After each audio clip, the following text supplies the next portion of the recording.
வணக்கம் விவசாய நண்பர்களே. இன்றைக்கி நம்ம அந்த வீடியோவில் இஎம்னு சொல்லக்கூடிய எஃபெக்டிவ் மைக்ரோ ஆர்கானிசம் இதை பற்றி பார்ப்போம். இதில் பார்த்தீங்கன்னா 3 விதமான பாக்டீரியாக்கள் கலந்துருக்கு. Saccharomyces cerevisiae, Lactobacillus, Rhodopseudomonas. இந்த 3 வகையான பாக்டீரியாக்களும் இதில் கலந்துருக்கு. இந்த 3 வகையான பாக்டீரியாக்களும் தனித்தனியாக என்ன பண்ணுது, இது எதுலேருந்து ப்ரொடக்ஷன் பண்ணுறாங்கன்னு ஃபஸ்ட்டு பார்த்துருவோம். இந்த சாக்ரோமைசஸ் செரிவிசியா பார்த்தீங்கன்னா அதிகமாக திராட்சையிலேருந்து தான் ப்ரொடக்ஷன் பண்ணுறாங்க இந்த பாக்டீரியாவை. இது எதுக்கு யூஸ் ஆகுதுன்னு பார்த்தீங்கன்னா ஒயின் தயாரிக்கவும் பீர் தயாரிக்கவும் இது உபயோகமாகுது.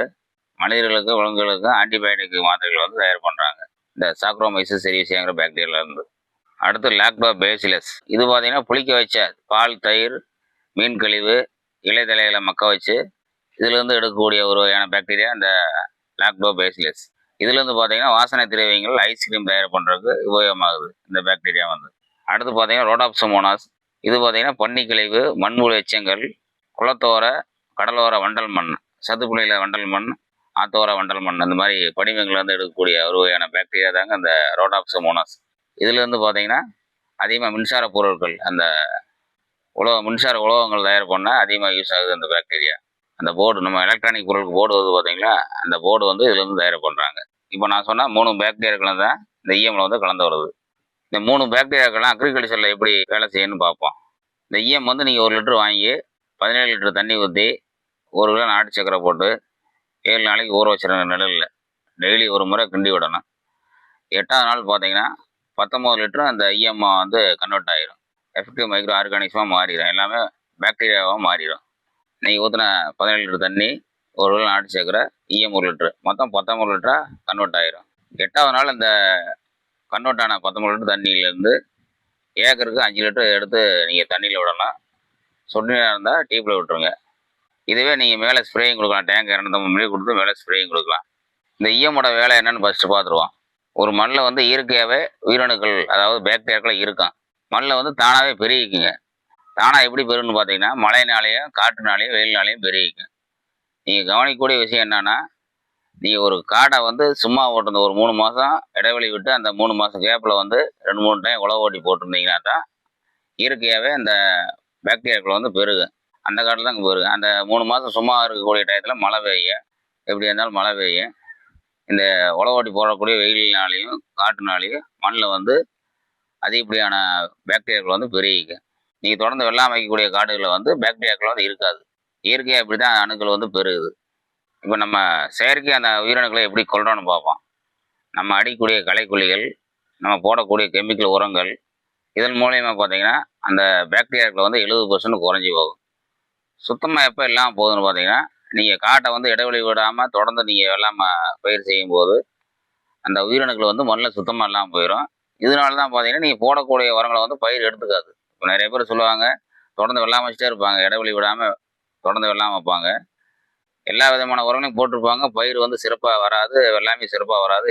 கேட்டால் எல்லாத்தையும் போட்டேன், பயிர் நல்லாவே இல்லைப்பா அப்படின்னு சொல்லுவாங்க. அது காரணம் என்னன்னு கேட்டிங்கன்னா, மண்ணில் வந்து இந்த பாக்டீரியாக்கள் இருந்தால் தாங்க அந்த சங்கிலி தொடர் நடக்கும். பயிருக்கு எடுத்து கொடுக்கக்கூடிய வேலைகளை வந்து செய்யும்.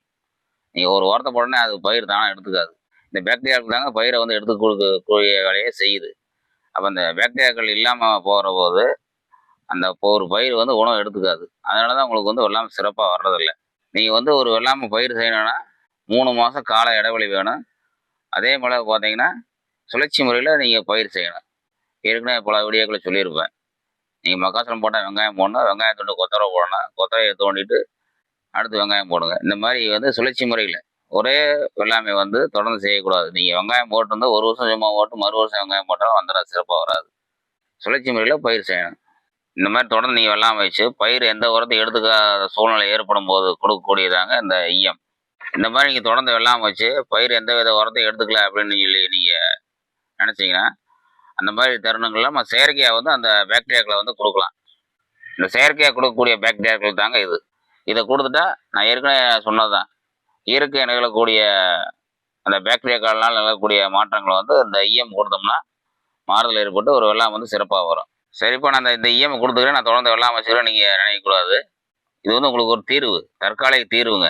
ஒரு பயிர் செய்யணும் அப்படின்னா நீங்கள் 3 மாதம் கால இடைவெளி கண்டிப்பாக விடணும். முடியாத சூழ்நிலை இந்த இஎம் கொடுத்துக்குங்க. நீங்கள் நினைக்கலாம் டெல்டா விவசாயிகள் நெல் மட்டும் தான் பயிர் செய்கிறாங்க, அது வந்துட்டு தான் இருக்குது அப்படின்னு நீங்கள் நினைக்கலாம். அது கான்செப்ட் வேறங்க. ஃபஸ்ட்டு புரிதல் வந்து வேணும் உங்களுக்கு. நான் சொல்லியிருக்கேன், மழைனாலையும் காற்றுனாலையும் வெயில்னாலையும் தான் இந்த பாக்டீரியாக்களுக்கு வந்து பெருகுதுன்னு. டெல்டா மாவட்ட நெல் பயிர்களுக்கு பார்த்தீங்கன்னா ஆற்று தண்ணி தான் பாயுது பொதுவாக. இந்த ஆறு பார்த்தீங்கன்னா பல மைல் தூரத்தை கடந்து வருது. அது எத்தனை மழையை பார்த்துருக்கு, எத்தனை காற்றை பார்த்துருக்கு, எத்தனை இலைதலை மக்க வச்சு கொண்டு வந்திருக்கும். அந்த ஆற்று நீர்லேயே பல வகையான சத்துக்கள் இருக்குது. அந்த ஆற்று நீர் பாயறதுனால தான் டெல்டாவில் வந்து நெல் வந்து தொடர்ந்து பயிர் செஞ்சாலும் சிறப்பாக வருது. ஏன்னா அந்த தண்ணியிலே பயிருக்கு தேவையான அனைத்து விதமான சத்துக்களும் அனைத்து விதமான பாக்டீரியாக்களும் கிடைச்சிருது. அதனால தாங்க டெல்டாவில் வந்து நெல் வந்து தொடர்ந்து பயிர் செஞ்சாலும் சிறப்பாக வருது. சரிங்களா? இந்த இஎம்மோட வேலை என்னன்னு கேட்டிங்கன்னா, இயற்கையாக நிகழக்கூடிய மாற்றங்களை வந்து மண்ணில் வந்து செயற்கையாக நம்ம வந்து கொடுக்குறோம். இது மண்ணில் கொடுக்கறதுனால மண்புழுக்கள் அதிகமாக டெவலப் ஆகிக்கும். ஒரு பயிர் வந்து நல்லா வேரோட்டம் கொடுத்துக்குங்க, வேர் சுவாசம் நடக்கும். மண் லூஸ் ஆகிட்டாலே பயிர்களில் வந்து தானாக வேர் சுவாசம் நடந்துக்கும். ஒரு பயிர் பார்த்திங்கன்னா வேர் வழியாகவும் சுவாசிக்கும், இலை வழியாகவும் சுவாசிக்கும். ஒரு பயிருக்கு வந்து வேர் சுவாசம் நடந்தால் தாங்க அங்கே எல்லாம் வந்து சிறப்பாக வரும். இப்போ வந்து மண்ணில் வந்து மண்புழுக்கள் இல்லாதனால ஒரு பயிருக்கு வந்து வேர் சுவாசம் நடக்கிறதே இல்லை. இந்த வேர் சுவாசம் நடக்கணும் அப்படின்னா இந்த இஎம் கொடுத்தீங்கன்னா மண்ணை வந்து லூஸ் பண்ணும். ஆட்டோமேட்டிக்காக மண்புழுக்கள் வந்து டெவலப் ஆகும், வேர் சுவாசம் தானாக நடந்துக்கும். இந்த மாதிரி மண் லூஸ் ஆனாலே வேர் இயற்கையாக ஓடிக்கும். இந்த இப்போ இஎம் கொடுக்கறதுனால நீங்கள் தனியாக போய் ரூட் ஹார்மோனோ அல்லது வந்து மௌலிசம் பாக்டீரியாவோ கொடுக்க தேவையே கிடையாது. அதாவது மைக்ரோசியாக கொடுக்க தேவையில்லைங்க. அதே போல் இந்த இஎம் நீங்கள் டேங்க் இறந்த முன்னாடி மேலே ஸ்ப்ரேயிங் கொடுத்தாலும் நல்லா வளர்ச்சி வரும். நீங்கள் தனியாக கொண்டு போய் நைட்ரஜன் கொடுக்க தேவையில்லைங்க. இந்த மாதிரி பல விதத்தில் பயிருக்கு வந்து ஒரு நல்ல வேலை செய்யுது. நீங்கள் போடக்கூடிய உரத்தை வந்து முழுமையாக எடுத்துக்க வைக்கும் பயிரை இந்த இஎம் கொடுக்குறதுனால.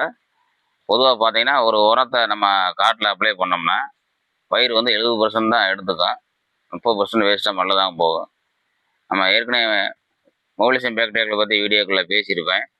இந்த மாதிரி மௌலிசம் பாக்டீரியாக்களை கொடுத்தா தான் அந்த ஒரு பயிர் வந்து முழுமையாக எடுத்துக்க வைக்கக்கூடிய வேலையை செய்யும் அந்த பாக்டீரியாக்கள். இப்போ நம்ம அந்த இஎம் கொடுக்கறதுனால நம்ம தனியாக கொண்டு போய் அந்த மௌலிசம் பாக்டீரியாக்களை கொடுக்க தேவையில்லைங்க. தனியாக வேரோட்டத்துக்கு மைக்ரோசியா கொடுக்க தேவையில்லைங்க. இதுலேயே எல்லா வேலையும் நடந்துக்கும். சரிங்களா? பொதுவாக பார்த்தீங்கன்னா நம்ம வெங்காயம் நடலான்ட்டு பாத்தி பிடிச்சி போட்டிருப்போம். மழை பெஞ்சிடும், மழை பெஞ்சு காட்டை இறுகி விட்டுரும், இறுக்கம் கொடுத்துரும். அந்த காட்டிலே மறுபடியும் வெங்காயத்தை நடுவாங்க. வெங்காயம் வந்து வேர் நல்லா ஓடாது, மண் லூசும் கொடுக்க கிச்சனுக்கு இறுகி போயிருங்க. இந்த மாதிரி காடுகளுக்கு வந்து இந்த இஎம் வந்து அருமையான சாய்ஸ். இந்த இஎம் வந்து 5 லிட்டர் கொடுத்துட்டிங்கன்னா நீங்கள் உழவு ஓட்டின காடு மாதிரி பொதுவதுன்னு ஆயிரும். நீங்கள் இஎம்மோட ரிசல்ட்டை வந்து கண்கூட பார்க்கலாம். இந்த மாதிரி இருக்கக்கூடிய காடுகளில் நீங்கள் ஏக்கருக்கு 5 லிட்டர் கொடுத்துட்டு நீங்கள் கொடுக்காதுக்கு முன்னாடி நடந்து போங்க, வெறுங்காலில் நடந்து போங்க. கொடுத்துட்டு ஒரு 10 நாள் கழிச்சு நீங்கள் வெறுங்கால் நடந்து போங்க, நல்லாவே மாற்றம் தெரியும். நீங்கள் புழுதி காட்டில் நடந்த மாதிரி பொதுவதுன்னு இருக்குங்க. கண்கூட நீங்கள் ரிசல்ட்டை பார்க்கலாம்.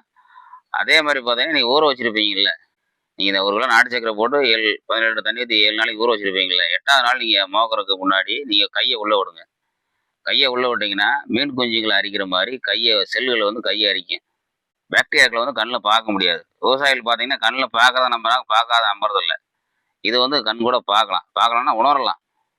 நீங்கள் கையை உள்ளே விட்டிங்கன்னா செல்லுகளில் அரிக்கும், அப்படியே மீன் குஞ்சு அரிச்ச மாதிரி அரிக்கும். நீங்கள் காட்டில் விட்டிங்கன்னா மண் வந்து பொதுவான ஆயிரும், புழுதி காட்டில் நடந்த மாதிரி இருக்கும். இறுகி போன காட்டில் ஃபஸ்ட்டு விடாதுக்கு முன்னாடி நடந்துட்டு இதை விட்டுட்டு 10 நாள் கழிச்சு நடந்து பாருங்க. நான் சொல்லக்கூடிய வந்து உண்மை. நான் ஏற்கனவே சொல்லியிருக்கேன். நான் சொல்லக்கூடிய விஷயங்கள் எல்லாமே நானாக அனுபவப்பட்ட விஷயங்கள் தான் அவங்கள்ட்ட சொல்லிகிட்டு இருக்கிறேன். நான் நேரடியாக பார்த்து தெரிஞ்சுக்கிட்ட விஷயத்த அவங்கள்ட்ட சொல்லிகிட்டு இருக்கேன். அதனால தான் இவ்வளோ ஸ்ட்ராங்காக பேசிகிட்டு இருக்கேன். ஒரு கம்பெனிக்காரை வந்து சொல்கிற வச்சு அப்படியே நான் உள்வாங்கிட்டு கொண்டு வந்து நான் சொல்ல மாட்டேன். இந்த இஎம் வந்து நீங்கள் தொடர்ந்து காட்டுக்கு கொடுத்தீங்கன்னா களை வந்து கண்ட்ரோலாக இருக்கும். இந்த இஎம்மோட வேலையை என்னன்னு பார்த்தீங்கன்னா மண்ணில் போய் உயிரற்ற பொருட்களை வந்து சாப்பிட்டு மக்க வச்சிடும். உங்களுக்கு புரிய மாதிரி சொல்லணும்னா நீங்கள் கத்திரி செடி வெட்டி விடுறீங்க, மிளகா செடி வெட்டி விடுறீங்க, மக்காசோள கட்டையை வெட்டி விடுறீங்க, போல கட்டையை வெட்டி விடுறீங்க அப்படின்னா இந்த இஎம் வந்து ஏக்கருக்கு 5 லிட்டர் நீங்கள் சொன்னிலையோ வாய்க்காலையோ விட்டுட்டு ரோட்டாரை விட்டு வெட்டிட்டிங்கன்னா நீங்கள் அந்த கட்டையில் வந்து ஆள் வச்சு பொறுக்க தேவையில்லை. இது போய் உயிரற்ற பொருட்களை வந்து சாப்பிட்டு மக்க வச்சிடும். அதே போல் களைகளோட விதைகளையும் சாப்பிட்டு மக்க வச்சிடும். நீ சாரண செடி, விசப்போடு செடியோட விதைகளை வந்து மண்ணில் இருக்கக்கூடிய விதைகளை சாப்பிட்டு மக்க வச்சு போடுங்க.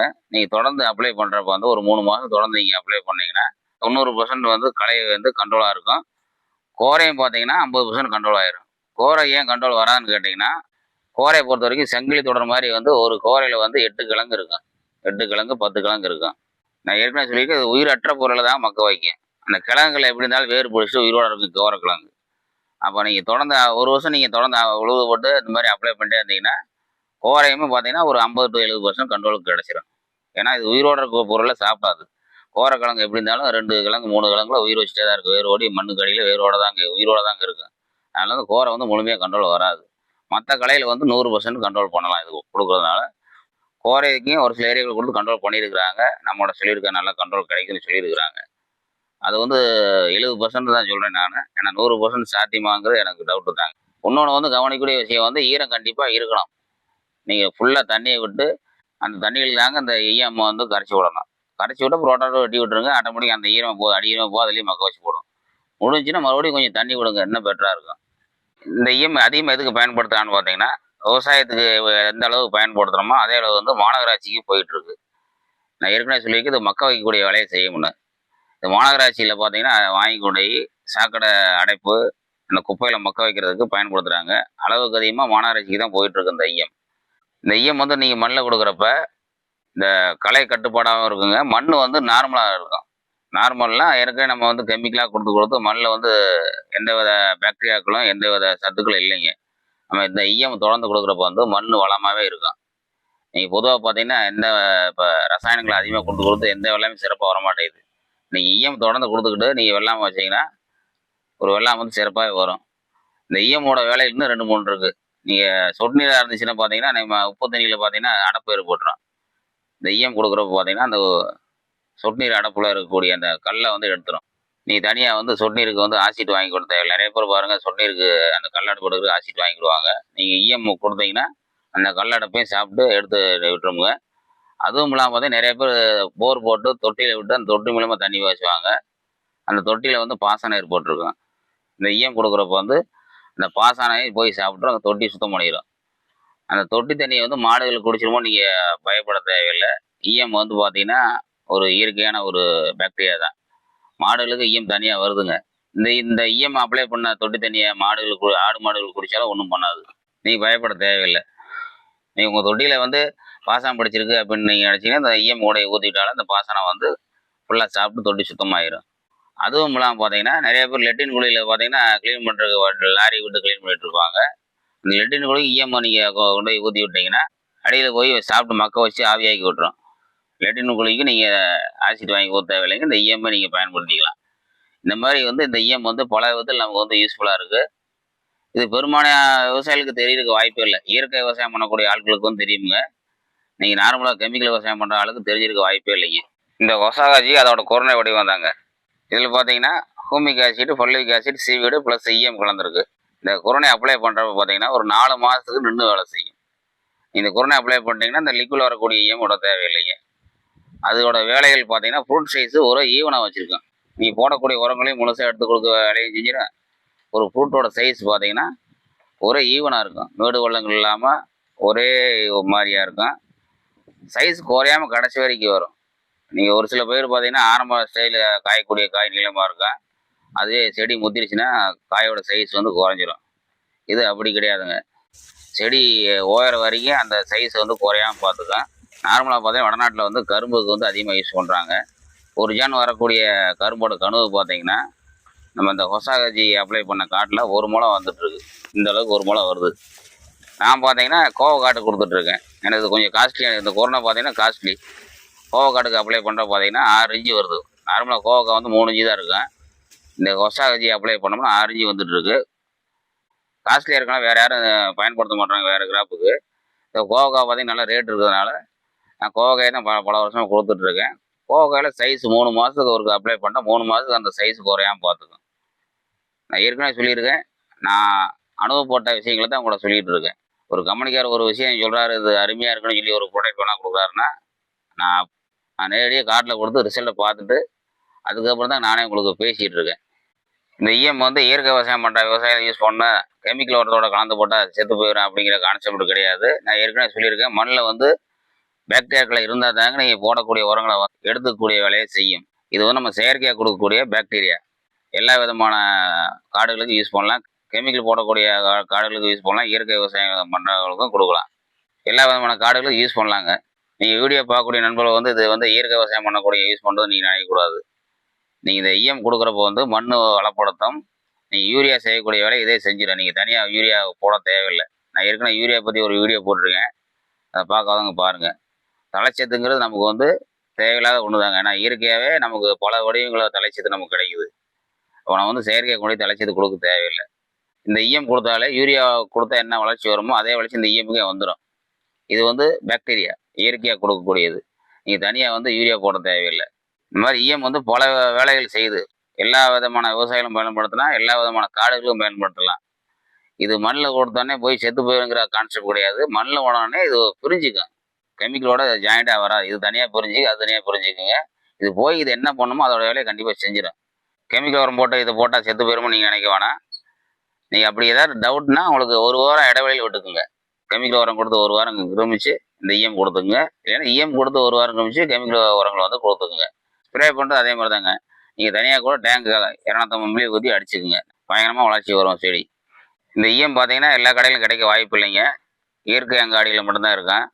அதே போல் எல்லா விவசாயிகளும் தெரிஞ்சிருக்க வாய்ப்பு இல்லை. இயற்கை விவசாயம் பண்ணக்கூடிய விவசாயம் தெரிஞ்சிருப்பாங்க.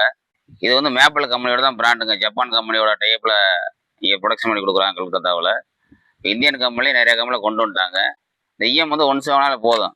நீங்கள் 17 லிட்டர் தண்ணி டெவலப் பண்ணதுக்கப்புறம் 5 லிட்டர் தண்ணி எடுத்துகிட்டு மீதி இருக்கிற 2 லிட்டர் தண்ணியில் திருப்பி ஒரு 5 லிட்டர் தண்ணி ஊற்றி ஒரு கிலோ நாட்டுச்சக்கரை போட்டு விட்டிங்கன்னா திருப்பி ஒரு 10-15 நாள் திருப்பி டெவலப் ஆகிக்கும். இந்த மாதிரி தொடர்ந்து அதையே நீங்கள் சுழற்சி முறையில் அதுவே திருப்பி பயன்படுத்திக்கலாம். மறுசுழற்சி பண்ணி அதையே பயன்படுத்திக்கலாம். திருப்பி நீங்கள் காசு போட்டு வாங்கணும் அவசியம் கிடையாதுங்க.